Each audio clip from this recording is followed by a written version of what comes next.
Alors, Bismillah ar-Rahman ar-Rahim, Assalamu alaikum, Azul Fillawan, bonjour à toutes et à tous. Merci Nadine, la conseillère de recherche d'LCV en Afrique. Merci aussi pour tous les participants qui sont avec nous aujourd'hui afin d'assister à ce webinaire, à cette formation très importante sur comment analyser le résultat de ma recherche sur Scopus. Alors, on va essayer au cours de ce webinaire de donner un résumé pratique sur les stratégies de recherche et beaucoup plus d'analyse pour être plus efficace, bien encadré et plus objectif. Et ça, afin de familiariser tout d'abord de l'interface de la base de données Scopus avec les différentes fonctionnalités, et aussi afin de maîtriser le volet recherche, le volet découverte et le volet analyse. Et aujourd'hui, comme le titre est déjà mentionné, on va voir ensemble comment analyser les résultats de ma recherche, puisqu'on a reçu déjà plusieurs demandes pour clarifier plus le volet analyse. Alors, je m'appelle Shorfi Hicham, je suis docteur en matériaux pour l'optique et l'optoélectronique, Université de Sétif, l'ambassadeur du groupe Elsevier en Algérie. Et je vous rappelle que cette session est enregistrée et il y aura des attestations de participation, mais seulement pour les gens qui assistent toute la session. Alors, demain, Inch'Allah, vous allez recevoir un code automatique sur votre adresse email pour récupérer vos certificats.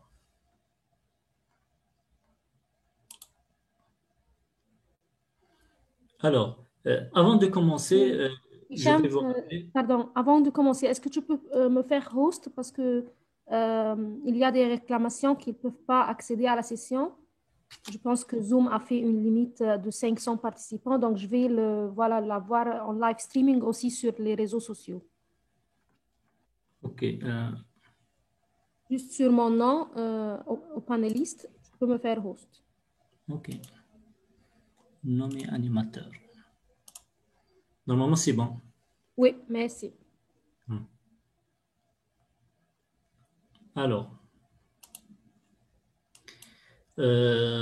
avant de commencer, je vais vous rappeler, surtout pour les gens qui assistent pour la première fois avec nous, c'est quoi Scopus? Alors, Scopus, c'est une base de données de résumés et de citations organisée par des experts indépendants et elle a été lancée durant l'année 2004 par le groupe Elsevier avec une couverture énorme des données de haute qualité et des outils de recherche et d'analyse très précis. Tout ça pour donner aux chercheurs les informations nécessaires pour prendre des meilleures décisions et pour obtenir des meilleurs résultats de la recherche. Alors, à l'index, comme vous voyez, plus de 25 000 sources de plus de 5 000 éditeurs internationaux et elle offre l'aperçu le plus complet des résultats de la recherche.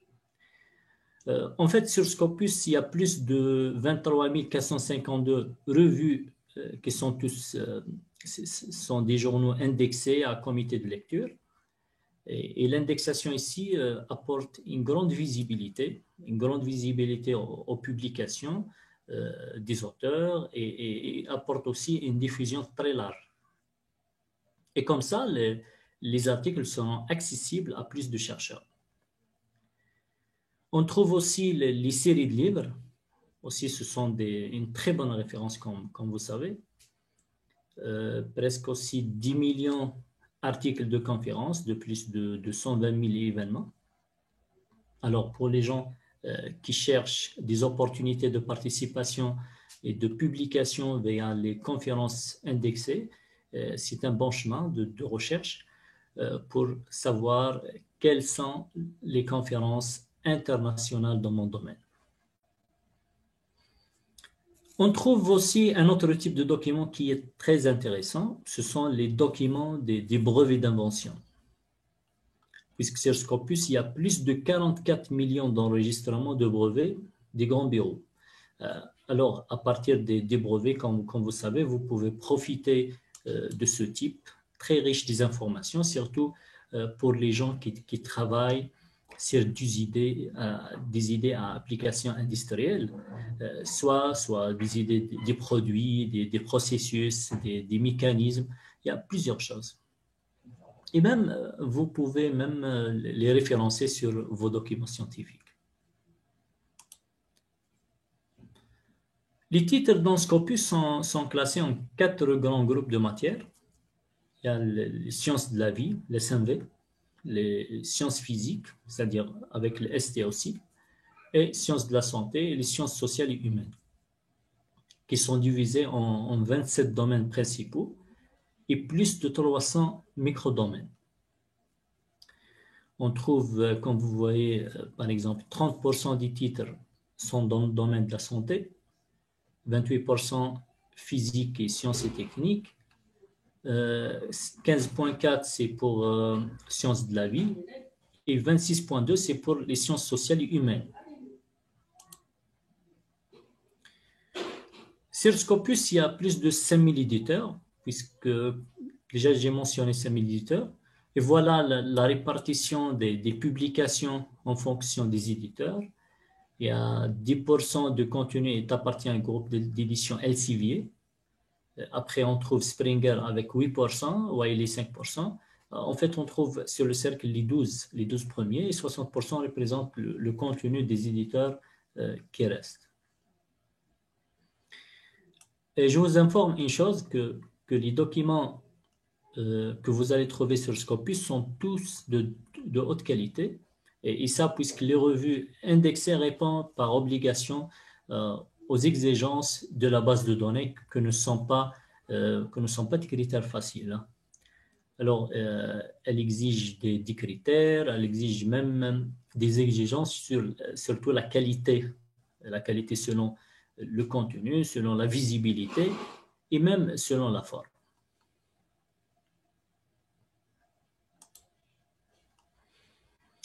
Voilà. Et comme vous voyez les 67 millions de documents, en fait, c'est le nombre de documents qui sont stockés sur cette fameuse base de données. Toutes sortes de documents, avec plusieurs options de filtrage, soit filtrage classique ou bien filtrage avancé. Et ça pour trouver les documents qui correspondent à notre recherche en introduisant les bons mots-clés. Et à côté de ça, Scopus affiche aussi automatiquement des profils pour les auteurs. Et nous avons déjà plus de 16 millions de profils.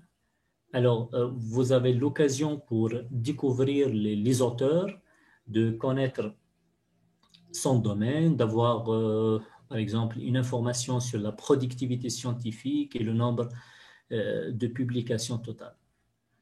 En fait, vous pouvez même consulter ses coordonnées pour le contacter, puisque c'est ça l'important. Ça, c'est une étape, comme j'ai dit, intéressante dans le sujet de recherche. Aussi, comme vous voyez, il y a des profils pour même les établissements et les institutions universitaires, par exemple. Il y a plus de 70 000 profils et ça va nous aider pour trouver les meilleures institutions et pour avoir une idée sur les travaux et l'évolution de la recherche à mon établissement.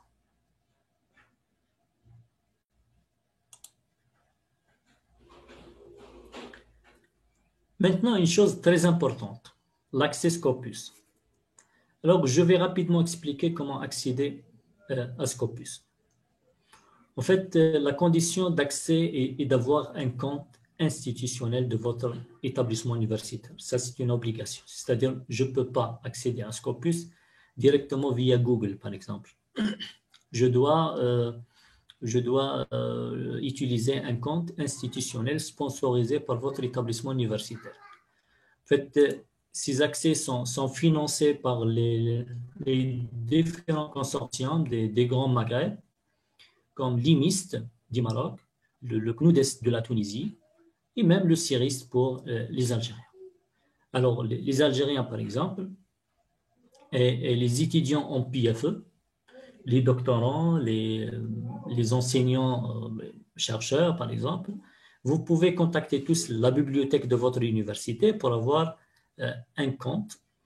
Sinon, vous pouvez même contacter l'administration de la SNDL, c'est-à-dire l'administration de CIRIST, via la boîte email qui est déjà mentionnée, c'est sndl@cirist.dz. Et SNDL est disponible sur www.sndl.cirist.dz. Alors, on met juste le mot de passe et l'identifiant pour que cette interface apparaîtra. Puis, vous pouvez cliquer sur Sciences et techniques et parmi les bases affichées, vous allez trouver facilement l'icône de Scopus. Voilà.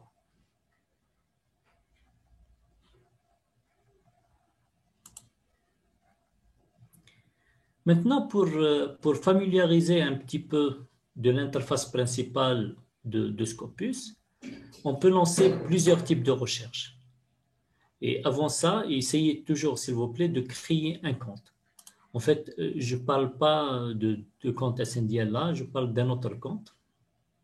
Alors, vous pouvez juste remplir un petit formulaire avec l'email et après la création de compte, vous pouvez mieux exploiter les fonctions offertes par Scopus, comme par exemple l'export et même pour définir des alertes de recherche. Alors, ce n'est pas le compte SNDL, c'est un autre compte qui est lié directement par l'utilisation de Scopus, l'utilisation d'Elsevier en général.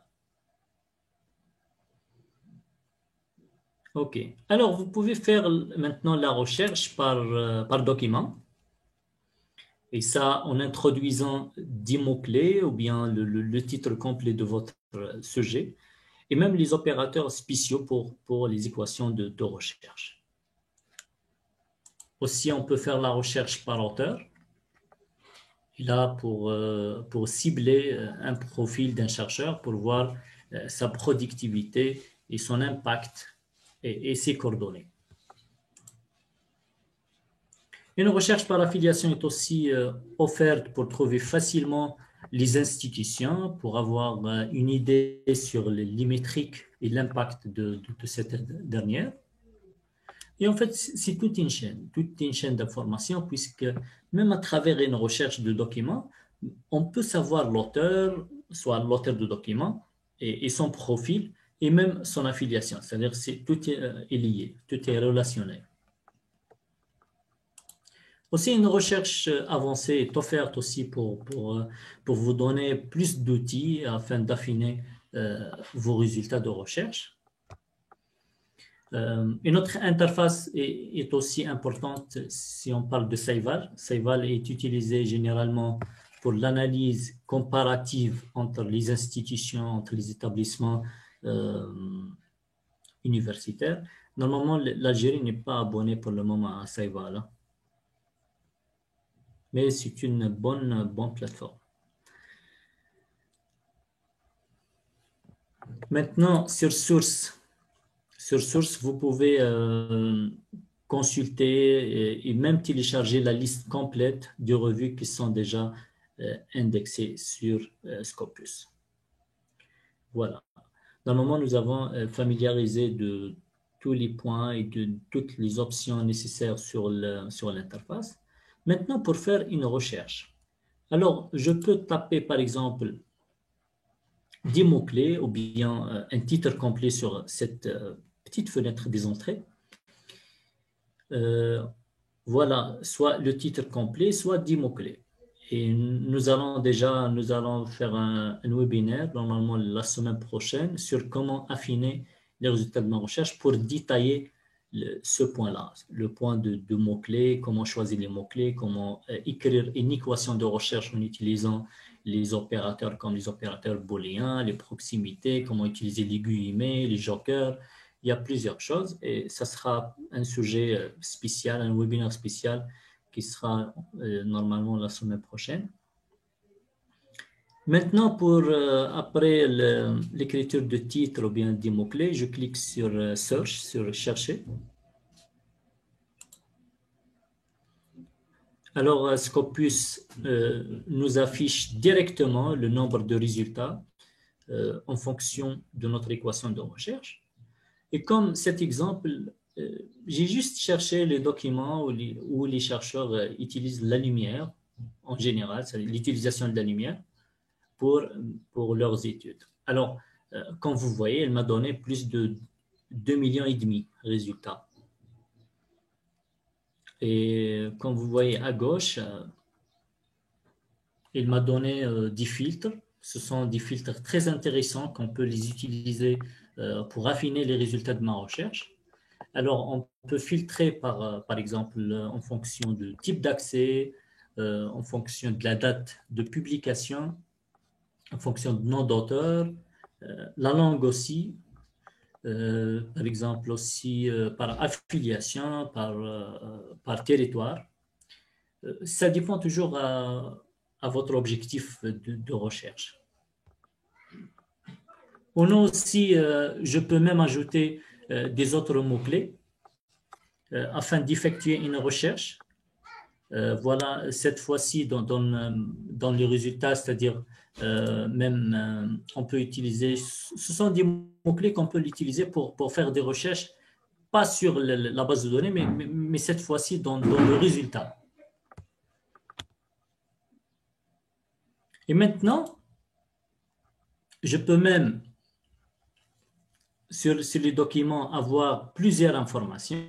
Ce sont des informations très importantes sur le document. Alors, je peux, par exemple, avoir le titre complet de document, aussi la liste des auteurs, l'année de publication, le nom du journal, le nombre de fois que le document a été cité. Ça, il y a plusieurs choses. Même sur place, on peut voir le résumé, c'est-à-dire sans consulter le document, c'est instantané. On peut aussi consulter la source, c'est-à-dire consulter le document chez l'éditeur, chez le site web officiel de l'éditeur. C'est intéressant aussi.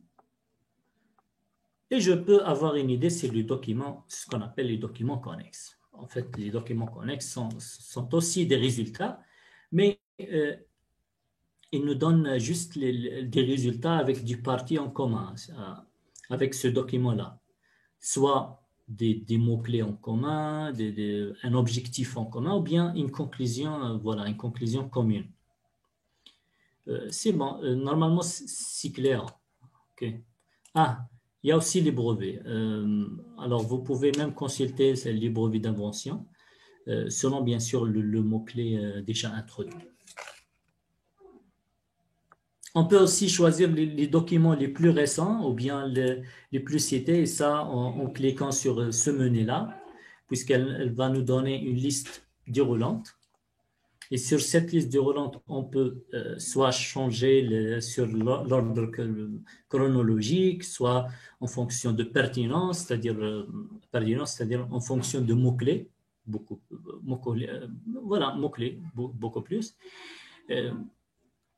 Qu'est-ce qu'on a d'autre? Normalement, nous avons touché tous les points importants. Reste maintenant l'astuce la plus importante.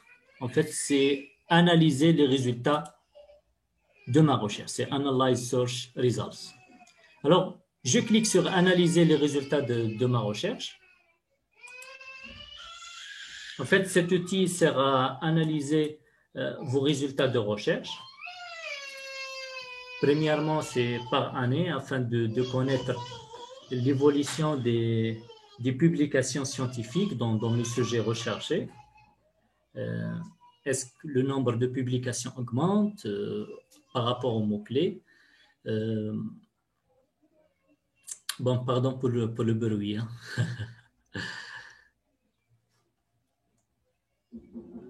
OK, est-ce que le nombre de publications augmente? C'est la première information par rapport, bien sûr, par rapport aux mots-clés utilisés, en fonction de temps, ou bien il n'y a pas de production importante.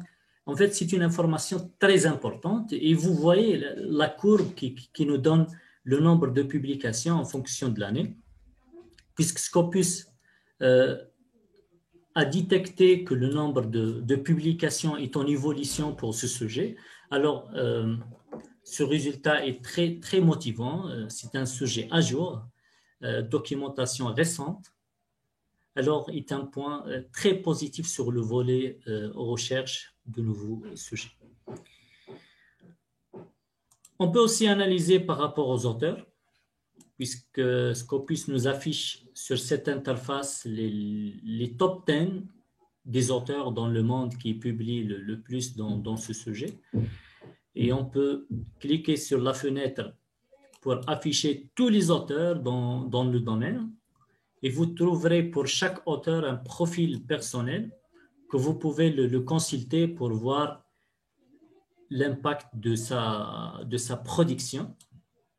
Par exemple, son orside, son indice H, et ses coordonnées pour le contacter pour une collaboration, bien pour demander l'information. Une autre chose importante, c'est que Scopus vous donne aussi les journaux qui publient plus dans ce sujet. Cette analyse nous aide beaucoup afin de trouver des bons journaux, afin de publier nos résultats. Bien sûr, c'est toute une analyse avec des liens relationnels dont on peut cliquer sur n'importe quel journal pour visiter directement sa page officielle. À travers cette analyse aussi, on peut avoir une information importante sur les organismes qui financent et qui donnent des financements dans ce domaine, bien sûr. En fait, c'est un contact direct aussi pour les gens qui cherchent des sponsors, pour les gens qui cherchent des organismes d'accompagnement afin de garantir la réussite de leur projet. Qu'est-ce qu'on a d'autre? Par exemple, c'est une analyse par affiliation. Elle est aussi intéressante afin d'avoir une idée sur les affiliations internationales qui travaillent dans ce sujet. C'est important pour les gens qui cherchent des bourses, pour les gens qui cherchent des stages d'études, soit de courte durée ou bien de longue durée. Une autre analyse par type maintenant est aussi offerte, puisque, comme vous savez, sur Scopus, il y a plusieurs types de documents, pas seulement les articles de recherche, mais aussi les articles de conférences et les articles review, par exemple, et même les livres. Il y a plusieurs types. Par domaine aussi, je ne sais pas si la photo est claire, mais normalement, vous pouvez comprendre avec moi. Et on peut même pratiquer, hein, on peut même pratiquer. Et il n'y a pas de souci. En fait, j'expose à cette manière pour beaucoup plus éviter les problèmes de connexion, surtout le week-end, samedi. Mais c'est bien de familiariser de toutes les options avant de pratiquer. Voilà. Je ne sais pas, c'est ma philosophie. Voilà une autre dernière analyse, c'est l'analyse par territoire. Est aussi offerte pour voir les pays qui publient plus dans le sujet qu'on a cherché. Alors maintenant, normalement, on peut pratiquer un petit peu sur le volet analyse.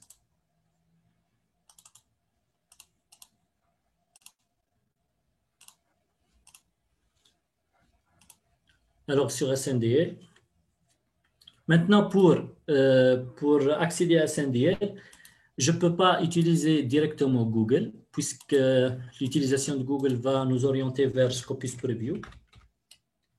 Si je vais écrire Scopus ici sur Google, il va nous afficher un autre Scopus.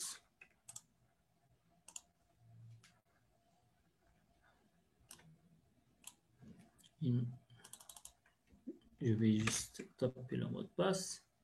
Donc ça, c'est Scopus Preview, OK? Mais pour l'accès Scopus, je dois visiter le site SNDL sur Google. Ça, c'est le premier choix. C'est www.sndl.crs.dz, le système national de documentation en ligne. Ça, c'est pour les Algériens, beaucoup plus. Pour les Tunisiens et pour les Marocains, vous pouvez consulter l'IMIST et le CNUDES pour avoir un compte institutionnel afin d'accéder à Scopus, ou bien vous avez déjà d'autres méthodes, soit l'entrée directement via votre email professionnel. Ça dépend le pays, ça dépend l'offre. Alors, je clique sur la SNDL. Voilà l'interface de SNDL. Directement, je peux connecter ici. Je clique connexion, mon identifiant, mon mot de passe, connexion. Maintenant, je suis connecté. Pour accéder à Sciences Direct, c'est la même chose. Et pour Scopus, je vais chercher la base de données Scopus. Elle est là. Alors, je clique sur Scopus.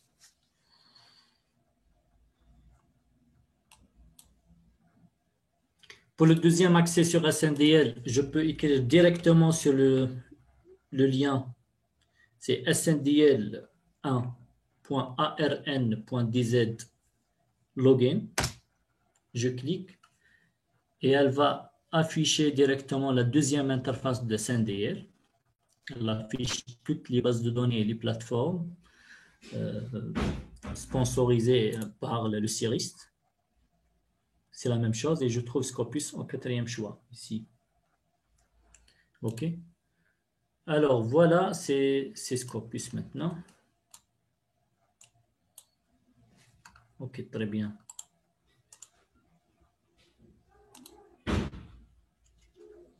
Alors sur l'interface principale de Scopus, je peux créer un compte, je peux s'identifier, c'est-à-dire ouvrir mon deuxième compte pour profiter de toutes les fonctionnalités et toutes les options de Scopus, comme l'export et comme on peut même définir des alertes à partir de deuxième compte là. Alors, je vous conseille toujours de créer ce deuxième compte. Alors, pour accéder à Saival, c'est à partir de là. Saival, c'est pour le benchmarking, c'est pour l'analyse comparative. Pour accéder à la liste complète des journaux indexés par Scopus, vous pouvez cliquer juste sur Source. Maintenant, pour faire une recherche, alors soit une recherche par document, ou bien une recherche par auteur, ou bien une recherche par affiliation. Même par recherche par document, il y a plus d'options aussi. Hein. C'est-à-dire, est-ce que vous cherchez dans le résumé, juste les auteurs, juste les premiers auteurs, juste les mots-clés, l'ISSN, c'est-à-dire c'est pour les sources, pour les journaux. Il y a plusieurs types de recherches qui sont tous intéressantes. Et ça reste toujours en fonction de l'objectif de recherche. Une recherche d'auteur aussi est intéressante, en introduisant juste le nom et le prénom, bien leur site, bien l'orchide de l'auteur. Et par affiliation aussi, pour voir le profil de votre université, par exemple, pour voir l'index de votre université, quel est le nombre des auteurs dans votre université, le nombre de documents publiés par votre université. Ce sont des documents et sont des informations très importantes. Alors, pour faire la recherche, je vais entrer par exemple le biosensor. Hicham, tu peux fermer, peut-être c'est la fenêtre du chat, parce qu'elle apparaît sur...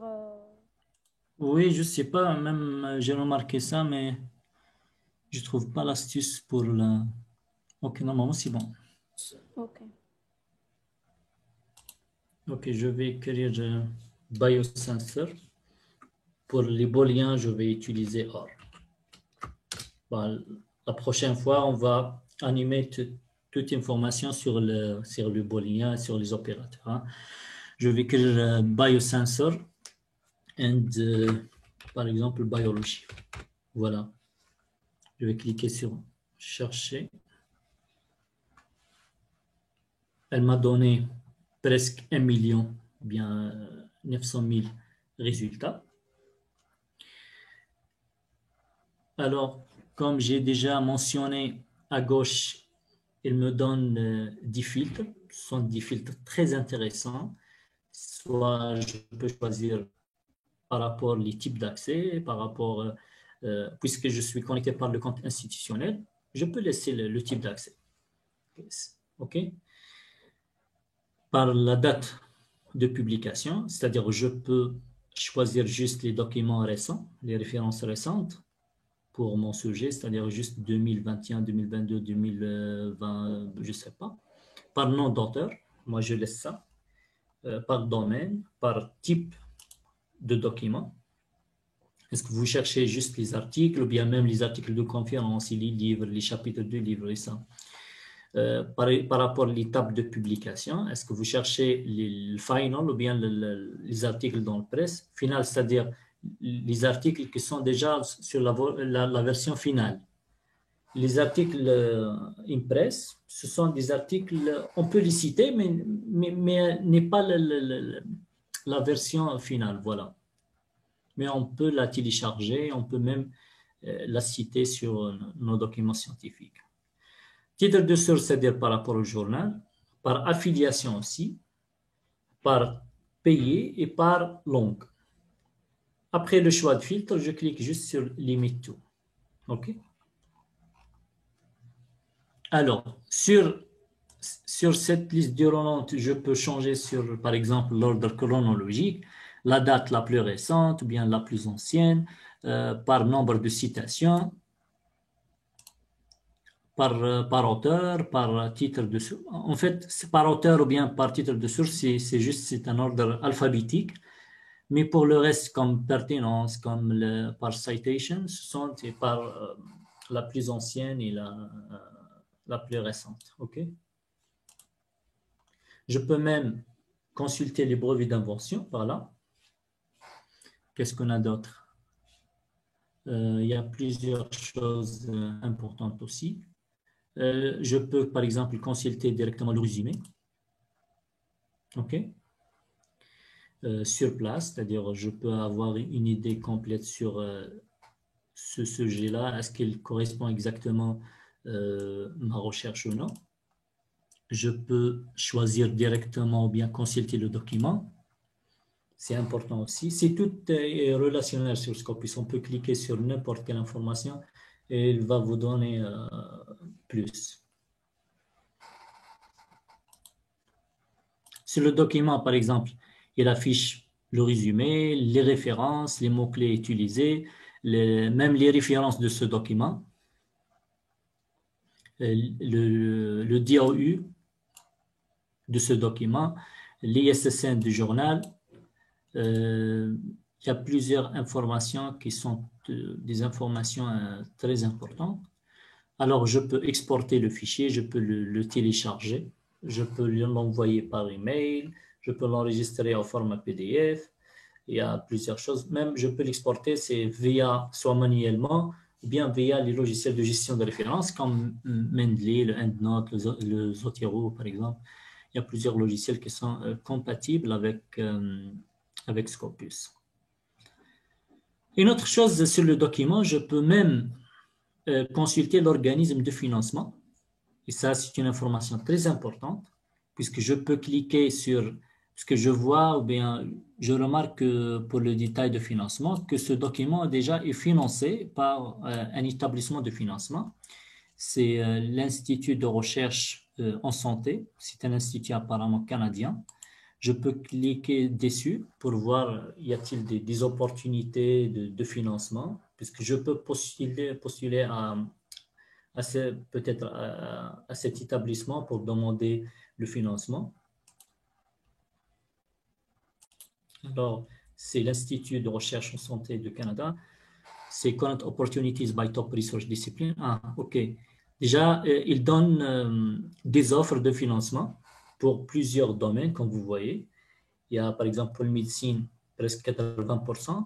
Il y a des projets, il finance les projets dans le domaine de biochimie, l'immuno, la microbiologie, les sciences sociales. C'est-à-dire, il finance donc presque les domaines clés de la science. OK, soit le financement sera like prize, c'est-à-dire comme des prix, soit ils lancent des compétitions de recherche scientifique, soit ils lancent des projets, des programmes d'accompagnement, de coopération. C'est-à-dire, c'est un établissement de financement très intéressant. Alors, vous pouvez consulter tous les établissements à tête reposée après. C'est ça la méthode pour voir tous les organismes de financement, pour voir y a-t-il des opportunités de financement. Voilà. Maintenant, une autre chose, je peux cliquer sur analyser les résultats de ma recherche. Ça, c'est important, c'est très important. Pour analyser plus les résultats par rapport au mot-clé introduit.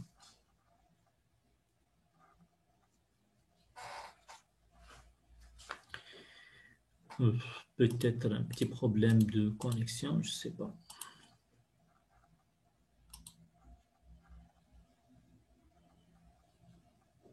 Ok, c'est bon, c'est bien. Voilà. Il nous donne plusieurs types d'analyses, soit analyse par nombre de documents en fonction de l'année. Et quand vous voyez ce jet-là de Biosensor and Biology est en évolution depuis depuis 1849, vous voyez, puisque Scopus indexe des documents depuis 1700 jusqu'à 1680, jusqu'à l'instant. Alors, c'est magique. Maintenant, pour le biosensor, il a détecté des documents depuis 1849 jusqu'à 2022.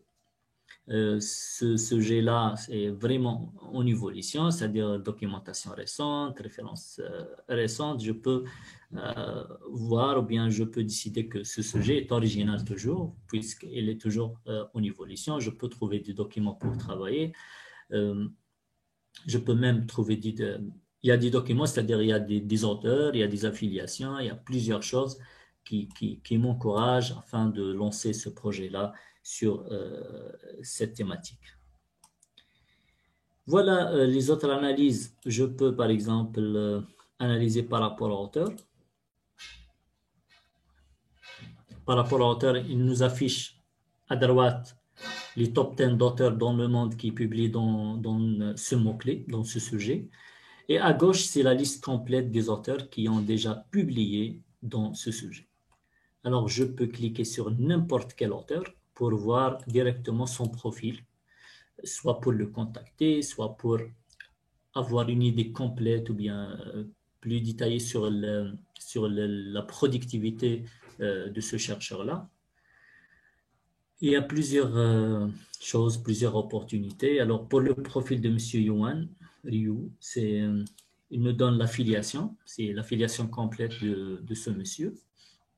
Son indice H, c'est 71, c'est-à-dire il a au moins 71 publications qui sont citées dans au moins 71 publications. Je peux même voir une idée sur le H-graph pour voir les détails de l'indice H.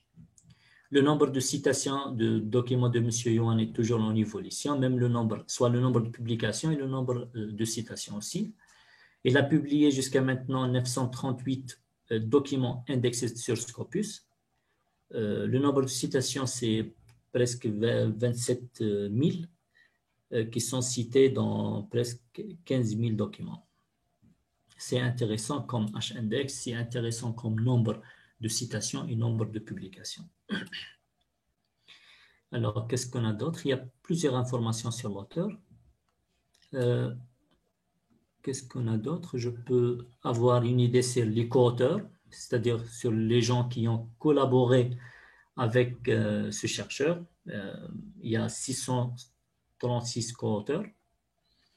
Le nombre de documents complets sur Scopus, c'est-à-dire je peux même avoir une idée sur ces documents, je peux consulter un par un ces documents-là. Je peux consulter même les documents qui ont cité les documents de M. Yuan. C'est-à-dire, c'est toute une analyse complète. Alors, je peux cliquer, par exemple, le numéro 1, ce document-là. Apparemment, c'est le récent. OK, puisque déjà, il y a un ordre chronologique ici. C'est le document le plus récent. Et là, je peux, par exemple, M. Yuan, je peux trouver ici des petites enveloppes que je peux cliquer pour envoyer un mail direct aux auteurs. C'est très intéressant aussi. OK? OK. Toujours sur l'analyse, je peux analyser, par exemple, par journal aussi. Oui, par journal, c'est par source. Et ça, pour avoir une idée sur les journaux qui publient dans ce sujet, ça, pour avoir une idée si nous avons déjà des résultats à publier et tout, c'est une bonne astuce afin de trouver un bon journal qui accepte de publier dans notre sujet. Okay? Comme vous voyez, le numéro 1, c'est le journal de chimie biologique. Je peux consulter à partir de là son site officiel pour voir le Guide of Authors, la méthode ou bien la méthode de soumission. Il y a plusieurs choses, le dossier de soumission. C'est-à-dire on peut à partir de là directement contacter ou bien consulter les sites officiels des journaux pour avoir une idée détaillée sur ce journal. C'est intéressant aussi. Ok, qu'est-ce qu'on a d'autre? Par territoire, par exemple, pour voir idée sur les pays qui publient plus dans ce sujet de biosensor. Numéro 1, c'est les États-Unis, la Chine, Germany, France, Japon. Il y a plusieurs pays. Maintenant, pour chercher, par exemple, le monde arabe ou bien l'Algérie, je vais juste cliquer sur pays. Il va me donner l'ordre alphabétique et je peux trouver Algérie. Algérie, il y a 478 documents sur ce sujet. Je clique sur 478 pour voir une idée sur ces documents-là. Alors, il y a plusieurs documents qui sont déjà publiés en Algérie sur le sujet de biosensor. C'est numéro 1, par exemple. Ce sont tous des documents, des articles indexés sur Scopus. Ah, voilà. Le numéro 3, c'est mon article. C'est l'étude de la mycose. On a publié cet article cette dernière année, c'est-à-dire le mois de janvier. Il y a presque 20 jours ou bien 24 jours presque. Je peux consulter, par exemple, ce document. Ça, c'est dans un journal Elsevier. Et directement, vous pouvez contacter les auteurs. Vous pouvez voir ici une petite enveloppe pour contacter via les emails personnels des auteurs et aussi de contacter les profils des auteurs et voir une idée complète sur ces documents et sur l'importance et l'objectif de travail à partir de ce sujet-là.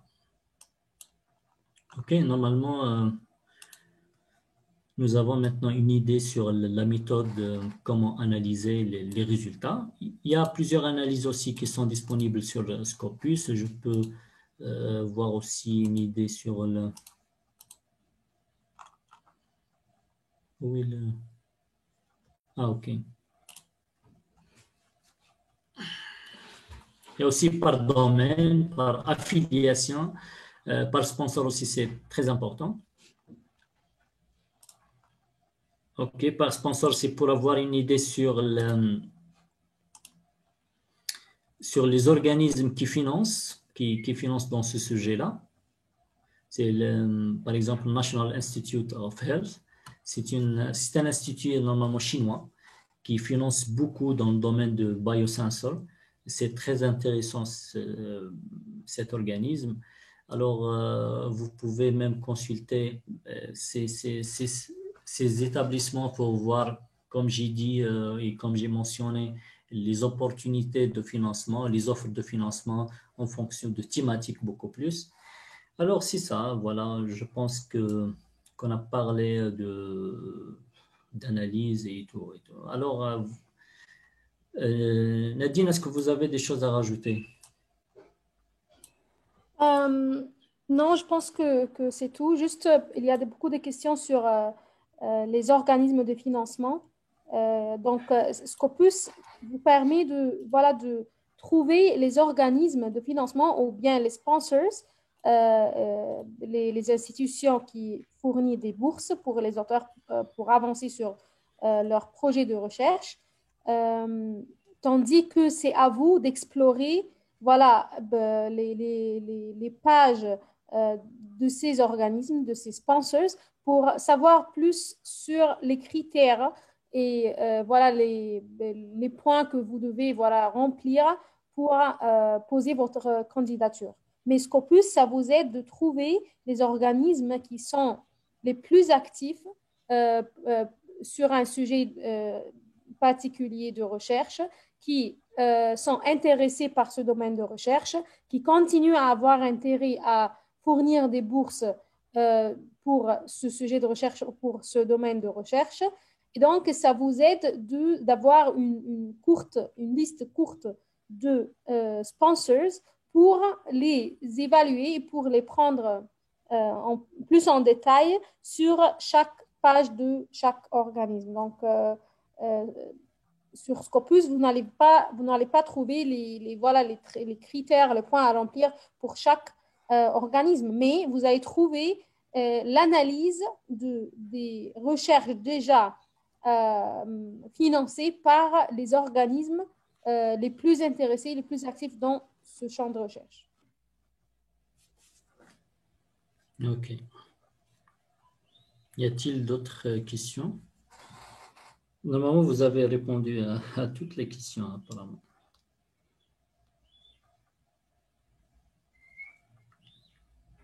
On peut prendre quelques questions. Oui, ouais, je cherche les questions pertinentes qui ont en relation avec le sujet d'aujourd'hui.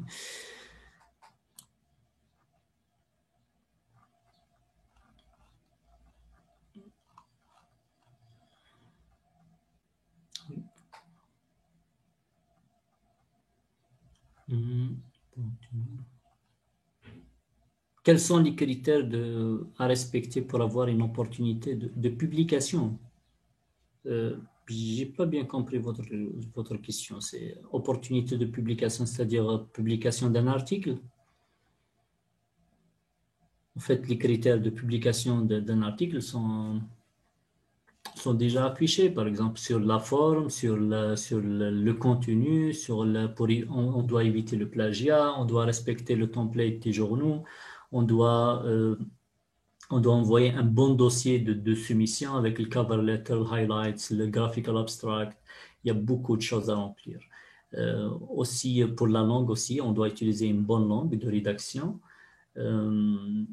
Voilà, on doit éviter les conflits. Oui, ça, on doit indiquer ça, le point de conflit d'intérêt sur le dossier de soumission. On doit mentionner qu'on n'a pas de conflit avec des gens. Ce sont des choses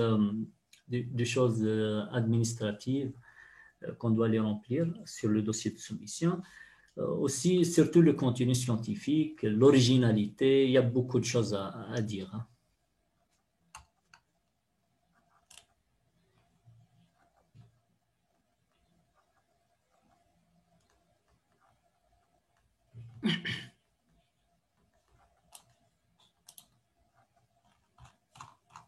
Quoi d'autre?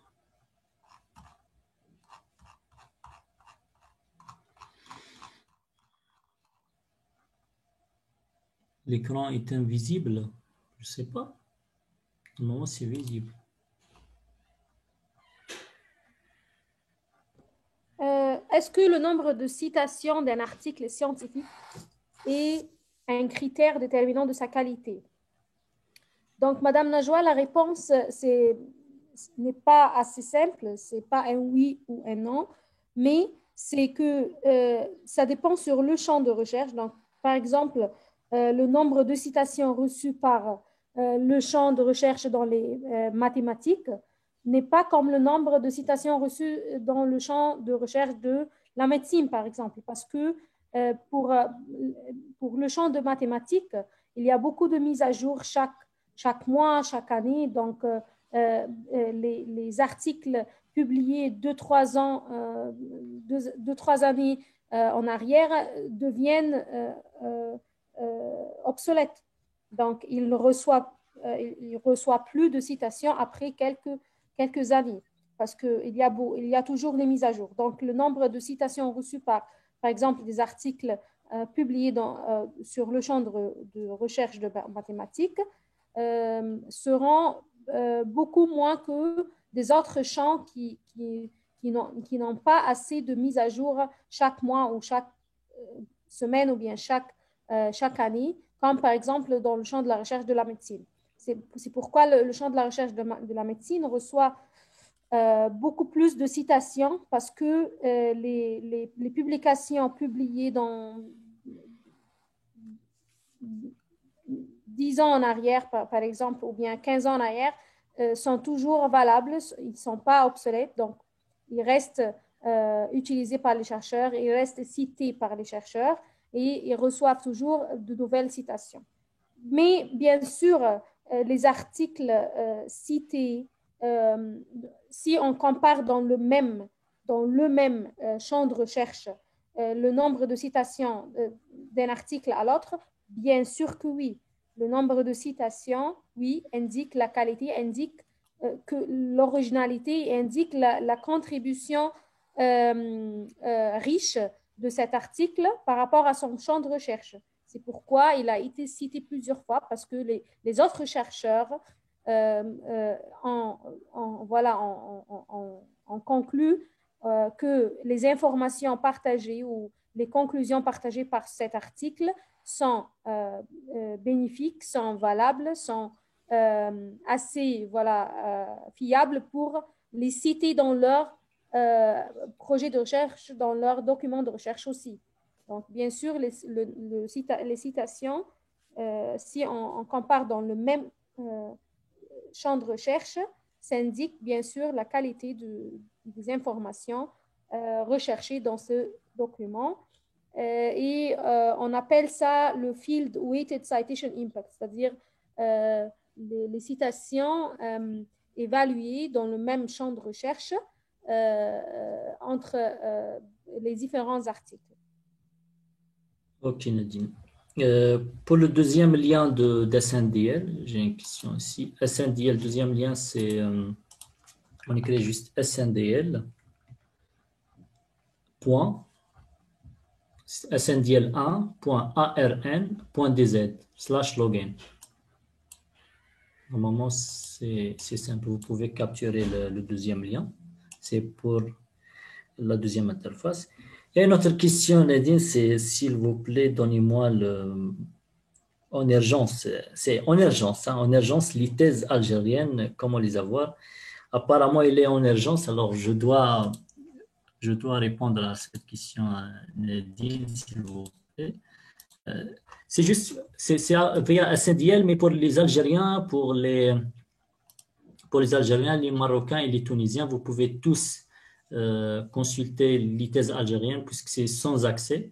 C'est une petite fenêtre normalement. Alors, je dois chercher sur SNDL, sur l'interface principale. Je dois déconnecter peut-être. Alors, je vais chercher ça. Ah, sur Portail, voilà, sur Portail. Vous pouvez consulter directement le PNST, c'est www.pnst Sirist. Alors, vous pouvez consulter soit les journaux algériens sur l'ASGP, c'est l'Algerian Scientific Journal Platform, et aussi le PNST, c'est le portail national de signalement de thèse normalement. Je clique sur le PNST. Et à partir de PNST, je peux télécharger les thèses de doctorat soutenues en Algérie. Ça, c'est pour les Algériens et pour tout le monde, pas seulement puisqu'ils ne nécessitent pas une connexion, quoi. Alors, directement, je fais une recherche ici par titre et directement, je peux télécharger les thèses qui sont déjà soutenues. Juste, c'est une parenthèse, Nadine. Hein. Ça reste aussi un document important. Okay. Avez-vous d'autres questions, Nadine? Oui, par exemple, qu'est-ce que c'est que l'indice H, H-index? Alors, c'est un indicateur, c'est une métrique qui mesure l'impact de l'auteur par rapport à ses publications et ses citations reçues sur ces publications. Donc, voilà le founder de cette métrique, Hirsch, c'est pourquoi on l'appelle H, indice H, c'est à créer cette métrique ou bien cet indicateur pour pouvoir mesurer l'impact des publications de l'auteur et avec aussi une mesure de citation reçue sur ces publications. Donc, et aussi, l'indice H est maintenant utilisé aussi pour mesurer l'impact des institutions, donc les publications reçues par l'institution par rapport aux citations, les publications publiées par rapport aux citations reçues sur ces publications. Aussi, leur KID, ou bien leur SIDE, ou bien il y a des gens qui disent l'ORCID. En fait, c'est l'Open Researcher and Contributors ID. En fait, c'est un code universel qui permet l'identification des chercheurs qui ont des contributions scientifiques et qui ont des contributions académiques.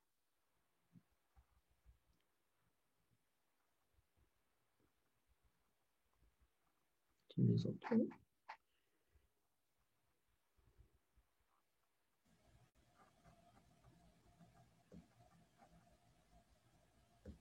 Quoi d'autre?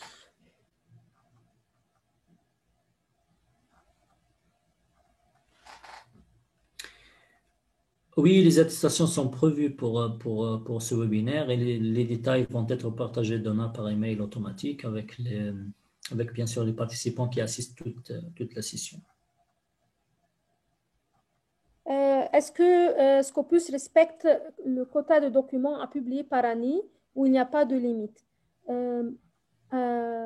Normalement, il n'y a pas de limite, mais bien sûr que le comité indépendant qui évalue et qui revoit les candidatures d'indexation des revues chaque mois, c'est un comité de 17 experts. Donc, et le processus est très strict et rigoureux. Et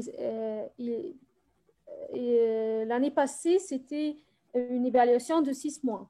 On a essayé, voilà, le comité a essayé de réduire cette période d'évaluation pour l'avoir en 3 mois, mais c'est toujours pour l'indexation des sources. Alors que le nombre de documents publiés, ça dépend sur les sources indexées. Bien sûr, une fois la revue ou la source est indexée, le comité continue à évaluer la maintenance ou bien la qualité de la revue pour qu'elle maintienne les critères remplis de l'indexation sur Scopus. Donc, si, par exemple, une revue s'arrête ou bien arrête d'être à la hauteur d'être indexée sur Scopus par rapport à ces critères d'indexation, la revue est arrêtée ou bien est discontinuée et ne continue pas à être indexée sur Scopus. Tandis que les articles publiés avant d'être arrêtés seront toujours sur Scopus, mais pas de futurs documents de cette revue. Donc, le nombre de documents sur Scopus, ça dépend toujours des sources indexées chaque année. Parce qu'il y a de nouvelles revues qui seront indexées. Et il y aura aussi des revues qui seront discontinued ou bien décontinuées. Et il y aura des revues peut-être qui arrêtent de publier de la même fréquence ou bien qui vont augmenter la fréquence de publier. Donc, ça dépend sur beaucoup de facteurs. Ok, Nadia. Bon, c'est bon, on a répondu à plusieurs questions. Oui, je pense que c'est OK. Et moi, j'invite tous les participants aussi de poser les questions reposer les questions qui n'étaient pas répondues aujourd'hui. Dans les prochains webinaires, nous aurons beaucoup de webinaires pour voilà, traiter les questions, les fonctionnalités de Scopus, voilà, tacler tous les requêtes d'exploitation de Scopus pour votre document de recherche. Voilà, je pense qu'on a parlé sur plusieurs astuces importantes pour bien analyser les résultats de nos recherches scientifiques. Alors, j'insiste toujours sur une chose, sur le choix de mots-clés, puisque vraiment les mots-clés restent toujours des éléments de base de nos recherches scientifiques. Alors, nous avons vu comment analyser l'évolution de sujets lui-même, comment trouver les auteurs qui seront peut-être nos collaborateurs au futur, comment préparer une liste des journaux, qu'on peut les contacter pour soumettre nos résultats, les affiliations, les organismes de financement, plein de choses. Voilà, à chaque fois, on donne plus de détails. Et aujourd'hui, c'est un peu général. Et pour plus d'infos, vous pouvez bien sûr voir les enregistrements des formations précédentes, surtout comment trouver les collaborateurs, comment trouver un sujet de recherche, et comment trouver un moyen de financement. Et les vidéos sont tous sont sur le groupe Facebook Elsevier Community. Et même j'ai partagé les vidéos sur ma page. Et demain, vous allez recevoir les certificats. Et partagez même avec moi, s'il vous plaît, vos feedbacks, puisque ça va permettre de nous aider pour les prochaines formations. Je vais partager en discussion le lien pour partager avec nous vos feedbacks sur la publication Facebook. Alors, merci de partager avec moi le feedback. Et ça sera, Inch'Allah, la prochaine fois, Nadine, la semaine prochaine, normalement. Oui, effectivement, le 20 février, non? Le 20 Je février dois vérifier. pour Sciences Directes, moi, normalement pour le 6 mars. Le 6 Normalement. mars, le 6 mars, exactement, le 6 mars. Donc, Okay. dans 3 semaines. Exact, dans 3 semaines. OK. Mhm. OK, alors merci beaucoup Nadine, merci pour tous les participants qui ont assisté avec nous aujourd'hui et à bientôt, Inch'Allah.